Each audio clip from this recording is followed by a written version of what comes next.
Bonjour, nous allons corriger un exercice du bac en spécialité physique-chimie. Il s'agit de l'exercice C tombé au Liban en 2021, le jour 1, la congélation de l'eau.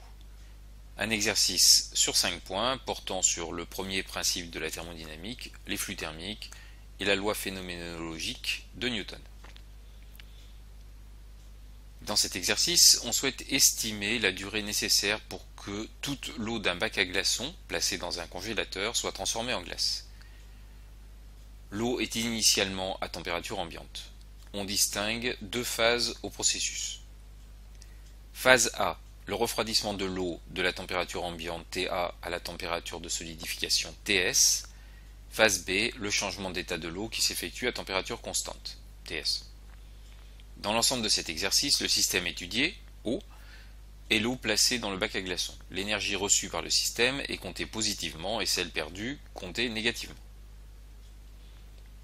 On a des données, la masse d'eau à congeler, 150 grammes, la température ambiante, TA, 23 degrés Celsius, la température de solidification de l'eau à la pression atmosphérique, TS, est supposée connue du candidat. Donc, vous devez savoir que l'eau se solidifie à 0 degrés Celsius. La capacité thermique massique de l'eau liquide, 4185 joules Kelvin-1, kg-1. Première question. Précisez le sens dans lequel se font les transferts thermiques entre le système eau et l'air du congélateur. En déduire le signe de l'énergie échangée sous forme de transfert thermique Q entre le système et l'air du congélateur. Donc, les transferts thermiques par définition se font toujours du corps le plus chaud vers le corps le plus froid, donc du système eau vers l'air du congélateur. Le système eau va perdre de l'énergie, donc Q va être inférieur à 0. Question 2. Indiquez si le changement d'état de l'eau, la phase B, est une transformation endothermique ou exothermique.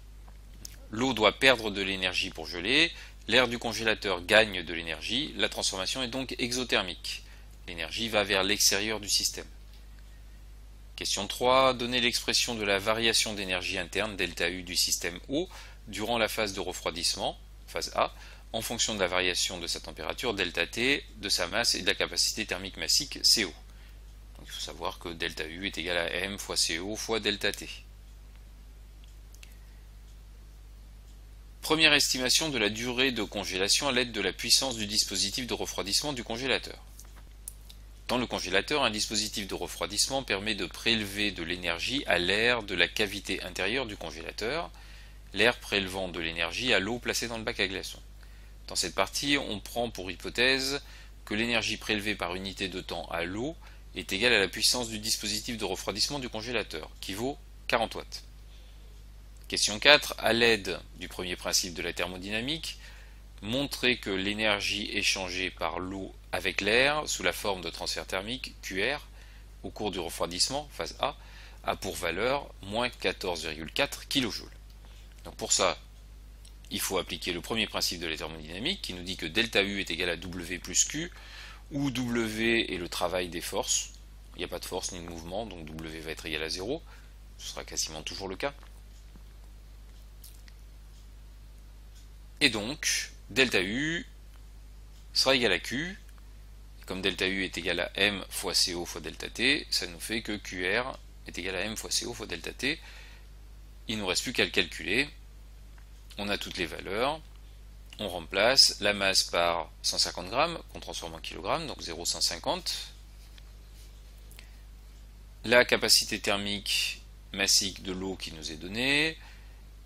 Et la variation de température, donc température finale moins température initiale, ça fait 0 moins 23, ce qui nous fait moins 1,44 fois 10 puissance 4 joules, soit bien moins 14,4 kJ.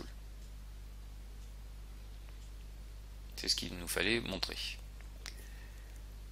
Question 5. Estimez la durée nécessaire pour que cette énergie soit prélevée par le dispositif de refroidissement du congélateur. Donc pour ça, il faut utiliser la relation entre énergie et puissance, E égale P fois ΔT. ΔT, donc ce sera E sur P. L'énergie qu'on vient de calculer, ou qui est donnée dans la question d'avant, c'est 1,44 fois 10 puissance 4 joules, qu'on divise par la puissance 40 watts. Ça fait environ 360 secondes, soit 6 minutes.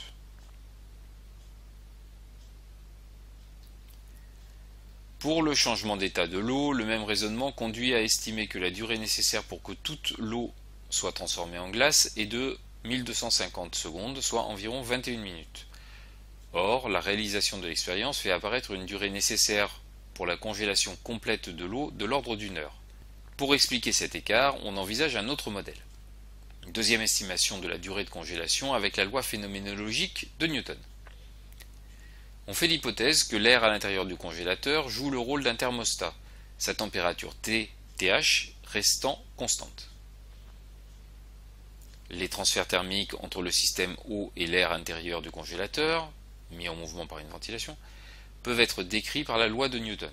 Cette loi lie le flux thermique échangé, phi en watts, à l'écart de température entre l'air, TTH, et le système, T, et à la surface d'échange, S. Phi est égal à moins H fois S fois T moins TH. Pendant la phase de refroidissement, phase A, la température T du système O n'est pas constante. Pour pouvoir estimer la durée nécessaire au refroidissement, il convient de modéliser son évolution temporelle. Donc on nous donne la température de l'air dans l'espace intérieur du congélateur, moins 18 degrés Celsius. On nous donne la valeur de H fois S, 0,92 Watt Kelvin, moins 1. Et on nous pose la question 6. La loi de Newton permet d'estimer les valeurs du flux thermique entre l'eau et l'air au début, T égale TA, et à la fin, T égale TS, de la phase de refroidissement.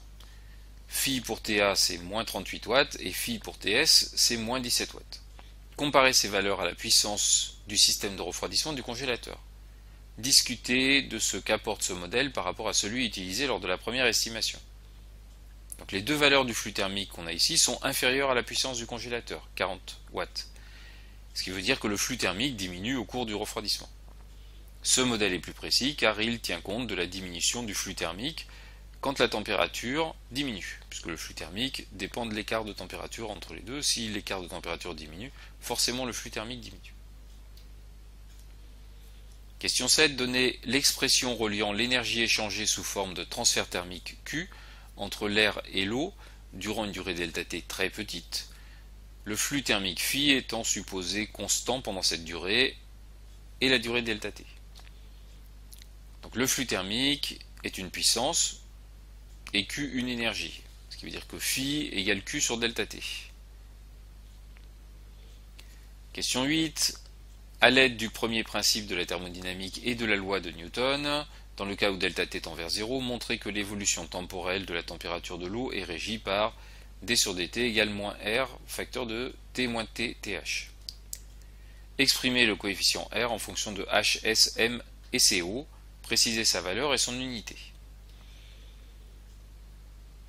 Donc, on nous a donné l'expression de phi, on a trouvé l'expression de Q, et comme on sait que phi égale Q sur ΔT, ça veut dire qu'on va avoir, en remplaçant donc phi par moins H fois S facteur de T moins TTH, et Q par M fois CO fois delta température sur delta du temps.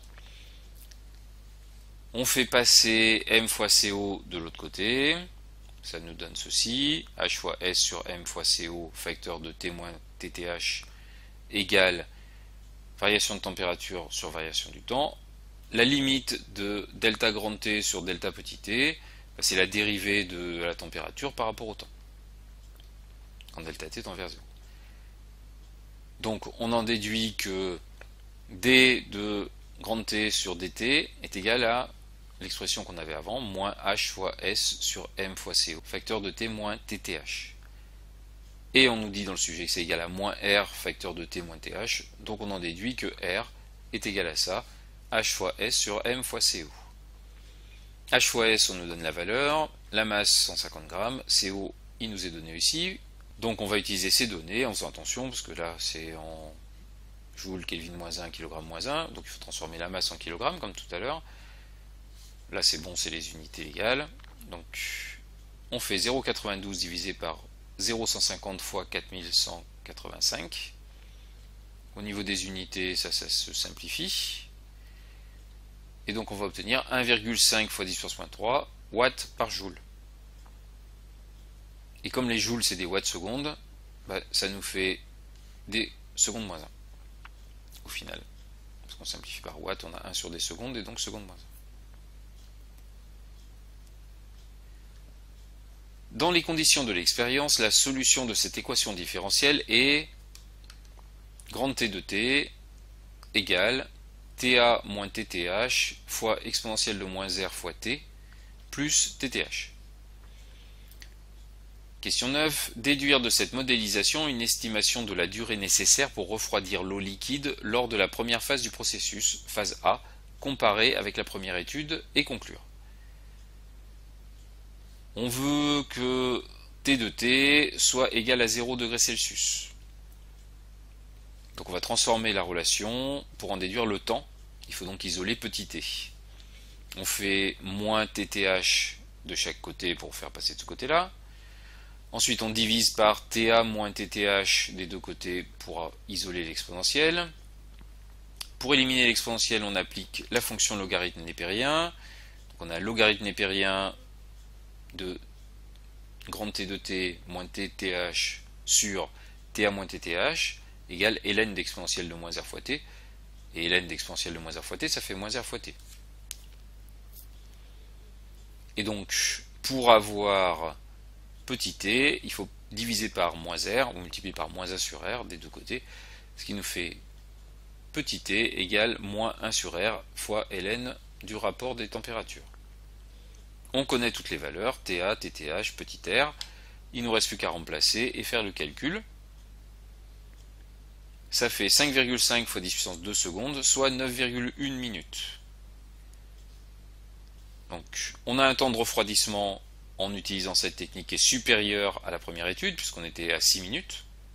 Mais malgré tout, le temps de congélation complète, ça fait 9 plus 21 qu'on nous a donné 30 minutes, ce qui est inférieur à la valeur observée expérimentalement de 1 heure. Voici pour cet exercice.